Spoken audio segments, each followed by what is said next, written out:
Pomalo egzotičan, ali vrlo hranjiv batat moguće je uzgojiti i u kontinentalnim krajevima. Za uzgoj batata potrebni su određeni klimatski uslovi te pravilan odabir tla. Gdje, kada i kako možete saditi batat, doznajte u ovom videu. A za video savjete o uzgoju raznog voća i povrća zapratite naš kanal. Svaki dan za vas pripremamo novi video, pa svakako kliknite i na znak zvonca kako bi dobivali obavijesti o svakom novom savjetu. Batat je tropska biljka, potječe iz Latinske Amerike, od kuda se proširio po tropskim područjima diljem svijeta. U tim tropskim uslovima batat je višegodišnja biljka, međutim, u poljoprivredi se on uzgaja kao jednogodišnja kultura. Osim u tropskim područjima, uzgoj batata je moguć i u umjerenim klimatskim uslovima. U tom se slučaju batat razmnožava korijenovim izdancima jer sjeme ne uspijeva dozrijeti. Batat ili slatki krompir je biljka porodice slakova što se najbolje očituje tokom cvjetanja. Cvjetovi batata su promjera od 3 do 4 cm, dok boje variraju od svjetlo-ljubičaste, nježno-ružičaste do crvene. Plod je oblika tobolca te sadrži do 4 sjemenke. Stabljika je vriježa dužine od 60 cm pa sve do 5 metara. Listovi su srcoliki i glatki, a korijen može doseći do 2 metra u dubinu, ali se većina upijajućeg korijena smješta do 30 cm ispod površine tla. Dio batata koji koristimo u prehrani je zapravo njegov zadebljali korijen. Jedna biljka može razviti od 4 do čak 18 takvih zadebljalih korijena pojedinačne mase od 100 do 500 grama, iznimno i preko 1 kg. Zbog oblika ih ponekad nazivamo gomoljima, iako po svojoj anatomiji to oni u stvari nisu. Budući da je batat tropska biljka, odgovara mu toplina i vlaga, a ne podnosi mraz. Stoga je uzgoj batata moguć i u umjerenoj klimi, ali samo u područjima koja zadovoljavaju sljedeće preduslove. Naime, potrebno mu je najmanje 4 mjeseca razdoblja bez mraza. Tokom tog razdoblja dnevne temperature trebaju biti od 21 do 25 stepeni, dok se noćne ne bi smjele spuštati ispod 12 stepeni. Temperature ispod 15, ali i one veće od 30 stepeni ometaju razvoj biljke i smanjuju prinose. Pad temperature ispod 10 stepeni, s druge strane, već može dovesti do unutrašnjih oštećenja biljke te čak i do njezinog propadanja. Batat će najbolje uspijevati na lakšim, dobro dreniranim terenima, iako voli vlagu, zadržavanje vode bi moglo naštetiti korijenu. Idealna pH vrijednost tla za uzgoj batata je između 5,5 i 6,5, što znači da tlo treba biti blago kiselo. Za pravilan razvoj batata potrebno je približno 25 mm vode sedmično. U sušnim je razdobljima stoga navodnjavanje nužno za ostvarivanje planiranog prinosa. U tropima se batat može uzgajati iz sjemena, dok u našim kontinentalnim krajevima batat cvjeta tek u jesen, te plodovi sa sjemenkama ne uspijevaju dozrijeti. Stoga se batat kod nas uzgaja iz presadnica dobivenih iz izdanaka korijena. Presadnice batata se dobivaju tako da se sitniji i zdravi korijeni posade u toplo i vlažno tlo u zaštićenom prostoru i kontroliranim uslovima. Na 1 kvadratnom metru može se rasporediti do 100 korijena, tako da se međusobno ne dotiču. Pokrivaju se sa otprilike 4 cm zemlje ili treseta, ovisno o početnoj kiselosti tla. Temperatura tla treba biti od 25 do 30 stepeni. Nakon što istjeraju izbojci, potrebno je paziti da temperatura ne prelazi 30 stepeni. U tim uslovima izbojci postižu optimalnu debljinu. Prvi izbojci spremni su za presađivanje za 4 do 6 sedmica. Do tada postižu dužinu od 15 do 25 cm. Nakon otkidanja na biljci tjeraju sljedeći izbojci. Svaki posađeni korijen može dati više presadnica, ponekad čak i do 9. Tako se i sadnja odvija u više navrata, odnosno kako se razvijaju nove generacije izbojaka.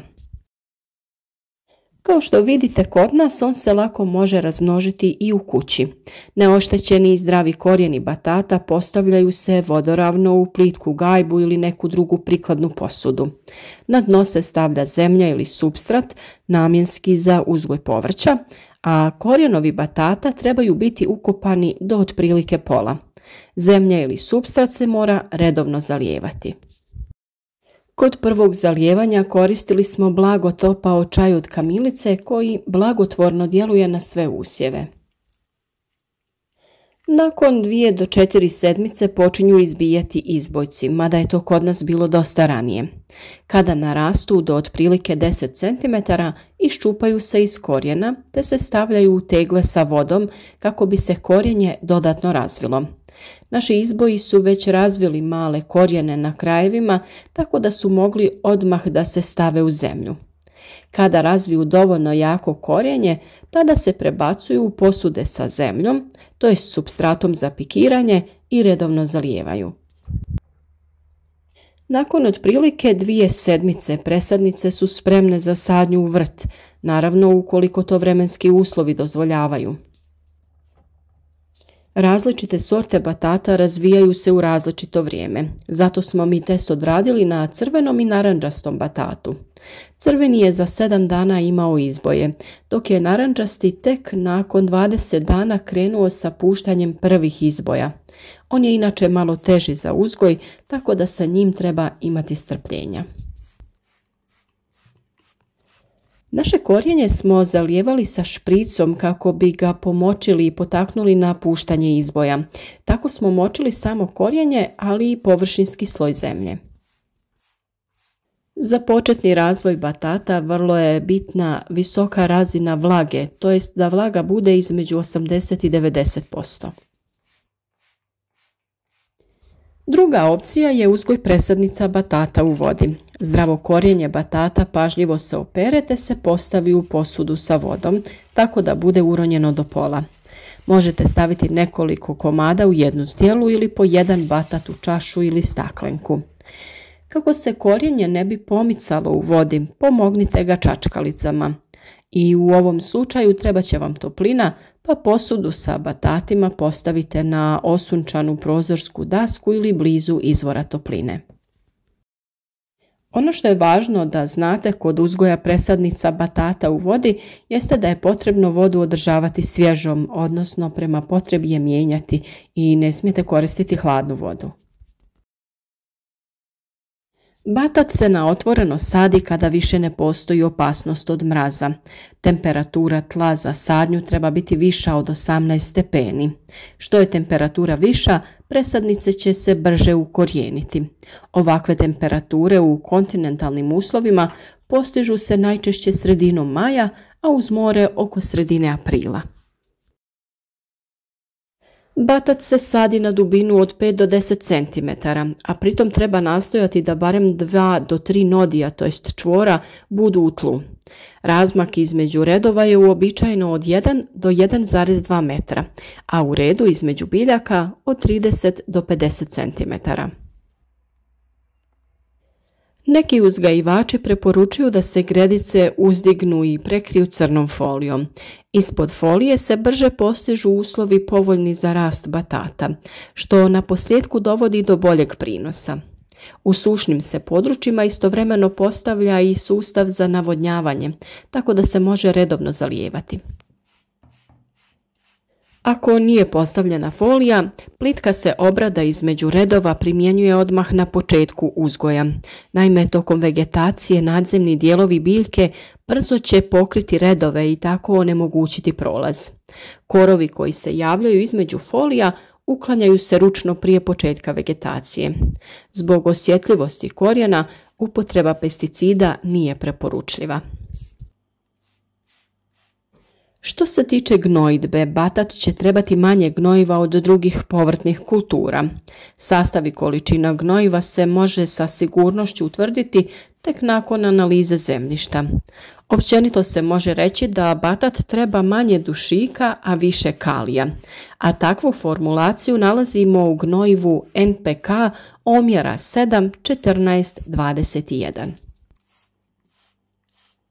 Zadebljali korijeni batata mogu se vaditi već 3 mjeseca nakon sadnje. Ipak, ukoliko to vremenski uslovi dozvoljavaju, berbu je dobro odgoditi, jer korijenje će tako postati krupnije te će prinos biti veći. Ovisno o sorti i klimi, u našim uslovima berba batata odvija se od augusta do oktobra, ali svakako prije prvog mraza.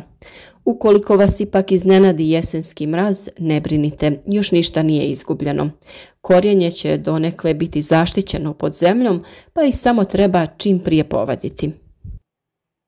Uobičajena dužina batata za tržište je između 15 i 20 cm, a preporučena masa od 150 pa do 400 grama. Inače smatra se da je batat tehnološki zreo kada iz prerezane vriježe poteče bijeli sok. Međutim, korijen postiže punu zrelost kada se na mjestu njegova otkidanja više ne pojavljuje sok.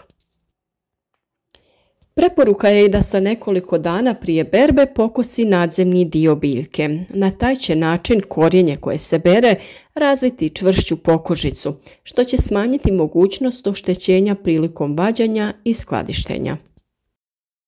Batat se može vaditi ručno uz korištenje štihače ili vila ili uz pomoć vadilice za krompir. Ukoliko je moguće, ipak je bolje primijeniti prvu varijantu jer će ljudske ruke prouzročiti manja oštećenja. Naravno da ćemo o temi uzgoja batata još govoriti kada za to bude vrijeme, a vi zapratite naš kanal, naučite sve o uzgoju voća i povrća, cvijeća i drugih biljaka. Značilo bi nam da nas podržite na način da ostavite like, pišete neki komentar ili podijelite video na vašim društvenim mrežama kako bi naši savjeti koristili drugim ljudima koji žele uzgajati biljke.